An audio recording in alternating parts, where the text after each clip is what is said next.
Halo, Assalamualaikum warahmatullahi wabarakatuh. Selamat datang lagi di Overdub Tutorial Channel. Kali ini saya bakal bahas tentang senar gitar akustik. Perlu teman-teman ketahui, gitar yang saya pakai saat ini Takamine G Series Jumbo Shape GJ72CE. Nanti juga kita bakal bahas gitar ini di video yang lain. Cuma berhubung senar ini sudah lumayan berumur dan saya bakal ganti senar, saya kepikiran nih buat sekalian bahas senar yang bakal saya pasang, yaitu D'Addario Nickel Bronze size 1152. Senar yang sekarang saya pakai itu Elixir Possible Bronze size 1152 juga. Cuma umurnya sudah di atas 3 bulan nih, tonnya sudah mulai nggak enak dan harus di restring. Nah, ketika saya bilang ini Elixir dan saya bakal restring dengan D'Addario Nickel Bronze, teman-teman pasti bertanya, downgrade dong? Menurut saya sih bukan downgrade ya, karena beda merek, beda bahan senar itu punya karakter masing-masing, dan ada beberapa gitar itu yang membutuhkan karakter dari salah satu merek dan bahan senar tersebut. Contoh misalnya begini, kayak gitar Takamine ini, pertama saya pakai, saya langsung restring dengan Elixir. Nyaman, enak. Tapi ada beberapa tone yang saya butuh buat di boost, dan itu nggak dapet di Elixir. Tone di low-nya. Nah, kalau teman-teman bisa dengar, karakternya jadi lebih mid to bright, sementara low-nya kurang warm. Nah, dari pengalaman saya restring, Nickel Bronze selalu berhasil buat boost karakter yang butuh suara low lebih naik, lebih warm. Nah, makanya saya bakal restring dengan Nickel Bronze. Saya coba dulu, mudah-mudahan dia bakal lebih baik, walaupun dengan harga yang lebih murah ya. Itu satu alasannya. Yang kedua, kenapa saya lebih pilih D'Addario dibanding saya harus beli lagi Elixir? Karena beberapa belakangan ini saya lihat stok untuk size 1152 Possible Bronze itu sudah mulai langka. Kalaupun ada, saya pernah coba iseng beli dengan harga lebih murah, nggak murah-murah banget, 250.000. Itu dapet Elixir yang KW. Sementara Elixir itu kalau yang sudah pernah pakai, dia bakal sangat bisa buat membedakan mana yang ori, mana yang KW atau palsu. Cara sederhananya nanti saya bakal sharing, cuma sedikit clue kalau untuk teman-teman yang beli Elixir. Barcode di kemasan itu nggak jadi patokan, karena sekarang pun yang KW pun sudah ada barcode distributor di kemasan. Yang pertama, itu bisa kita cek setelah pemakaian lebih dari 2 atau 3 minggu. Di bagian sini dia bakal keluar bulu-bulu. Itu coating yang melupas, pelapis senarnya dia melupas. Biasanya karena peak atau kita bahkan tanpa peak pun dia sudah harus keluar nih kalau memang pemakaiannya intens. Itu. Terus sebelum 3 minggu gimana buat ngedeteknya? Bisa. Caranya di ujung senar. Senar Elixir itu kan dia kalau yang bagian 456 itu kan ada senar metalnya dibungkus dengan Possible Bronze-nya.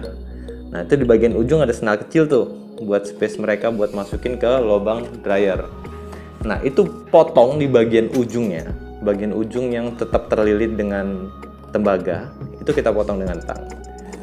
Itu bakal kelihatan, dia ada lapis lilin di ujungnya yang ikut terpotong.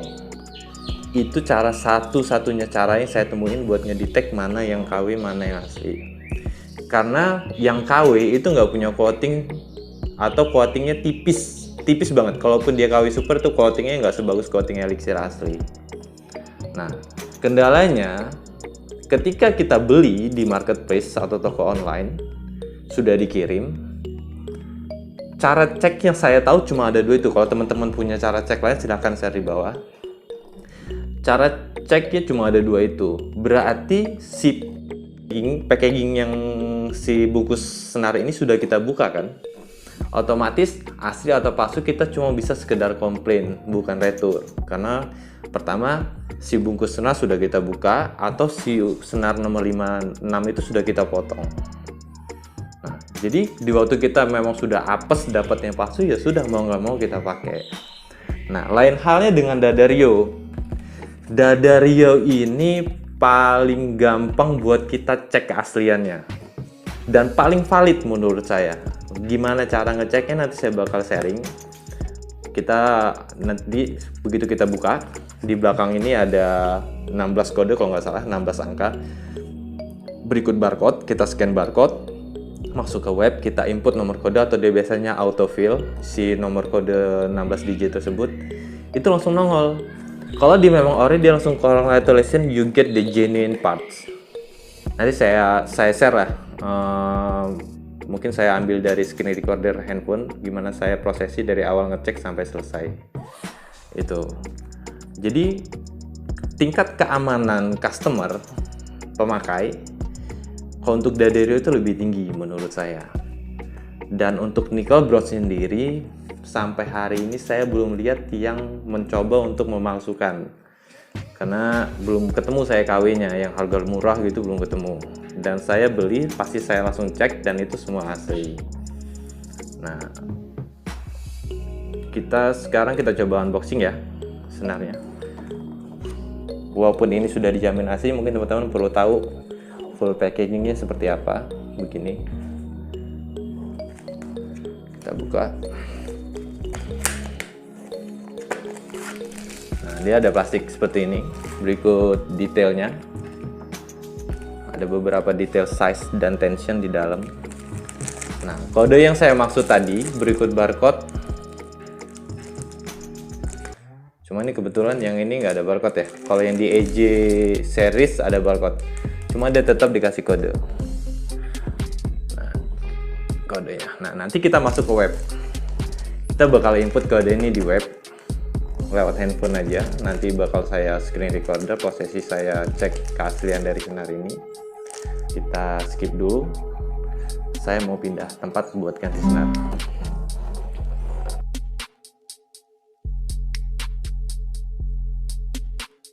Nah, sebelum kita lanjut ke pemasangan senar, saya share dulu gimana cara kita untuk cek keaslian dari setiap senar Dadario yang kita beli. Sebelumnya sudah saya share foto bagian belakang kemasan. Kalau untuk kemasan yang lama itu ada barcode-nya, kita tinggal scan terus masuk. Kalau yang sekarang rupanya kita harus input manual webnya, terus kita masukin kodenya. Webnya di kemasan tertera players.dadario.com. Ini sudah pernah saya login masuk. Nah, buat teman-teman yang baru pertama kali beli senar Dadario dan input, biasanya dia disuruh login dulu. Kenapa disuruh login? Karena di setiap kode yang kita input dia bakal ada reward point. Saya sendiri belum tahu sih reward point itu bisa ditukar dengan apa, cuman sepertinya ada benefit yang bisa kita ambil dari setiap item yang kita beli.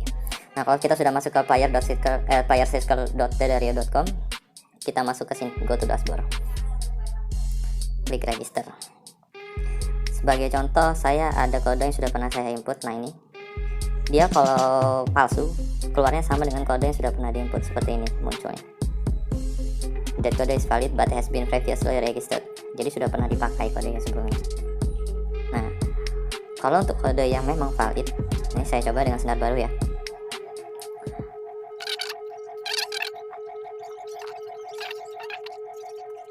Kodenya sudah selesai kita input, kita langsung register. Boom, congratulations, you have just earned 200 poin. Nah, jadi setiap senar yang kita beli itu kita dapat 200 poin. Nanti bisa diakumulasi. Poin saya ada 650. Yang kemarin mungkin saya lupa input ke web Dadario nya, jadi baru terhitung 3 kali atau 4 kali gitu. Ya, sekian untuk cek keaslian dari Dadario, senar Dadario. Ya, sekarang kita udah di tempat saya biasa ganti senar ya. Kenapa harus pindah tempat? Saya ganti senar, saya usahakan di tempat yang memang lembut, jadi nggak ngebaret gitar suatu prosesi kita ganti senar, bersihin dan lain-lain.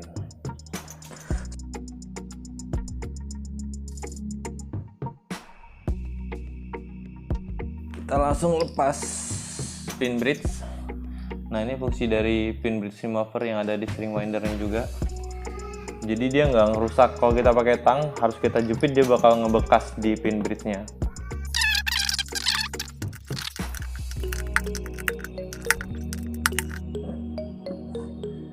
Beres. Kita skip pause dulu karena saya bakal bersihin gitar ini, prosesnya mungkin agak lama. Kita lanjut lagi ke bagian pemasangan senar nantinya. Ya, sudah beres. Saya lepas senarnya, saya bersihin. Bersihin tuh diapain aja sih? Kalau saya pribadi cuma model minyak kayu putih sih buat ngelupasin kotoran-kotoran yang ada di fretboard. Terus amplas halus yang saya basahin buat bersihin bagian fret. Fret itu kan biasanya kalau bagian 12 ke atas yang jarang kita sentuh, dia bakal ada keluar tuh bibit-bibit jamur. Itu saya amplas halus biasanya. Amplas yang paling halus, bukan amplas kasar ya. Kalau amplas kasar dia bisa ngurangin ketebalan fretnya nanti malam. Terus pakai minyak kayu putih juga saya lap dengan kapas bagian dalam untuk hindarin ada bibit-bibit jamur juga. Terus biasanya saya pakai kit polish sih buat sekedar mengkilapin lagi aja, kan kelihatan tuh. Pokoknya setiap restring itu kesempatan kita buat maksimalin bersihin gitar kita. Jadi gitu, kalau gitarnya lebih terawat kan dia mudah-mudahan bisa lebih awet. Kita lanjut ke pemasangan senar. Tadi sudah kita share, sudah saya share cara buat cek keaslian senarnya ya. Sekarang kita langsung ke pemasangan senar. Kita mulai dari pemasangan end pin yang benar. Kalau end pinnya benar pemasangannya, dia bukan ngedorong di pin bridge, tapi dia nyangkut di bagian dalam bridge, lubang bridge. Jadi kalau saya pribadi ini saya tekuk sedikit supaya dia lebih mudah nanti arahnya ke sini. Saya masukin dulu ke depan, baru saya pasang pinnya. Nah, kalau sudah begini kita tarik ke atas. Nah, ini sudah pasti kuat nih. Ini poin bagian paling pentingnya sih di sini. Gimana cara kita buat pasang senar yang benar?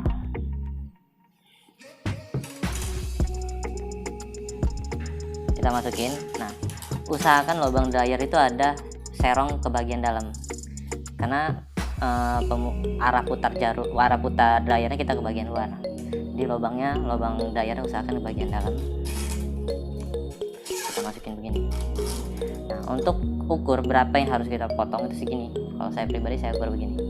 Atau kalau kita tarik, dia ada di batas ini, di ujung sini, lebih 2 dryer dari sebelumnya. Nah, segini kurang lebih. Cukup. Ini kita putar dulu. Kalau untuk mengencangkan kita putar ke kanan ya. Dulu kanan. Setelah dia terputar kira-kira setengah putaran dryer full, kita tarik ke luar lagi, kita masukkan ke bagian bawah untuk bikin simpulnya. Terus kita tarik ke atas.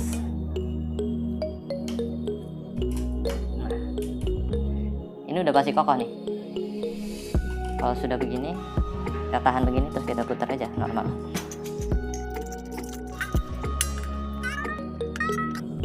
Jadi teman-teman bisa lihat sipulnya dia ada ikatan di sini.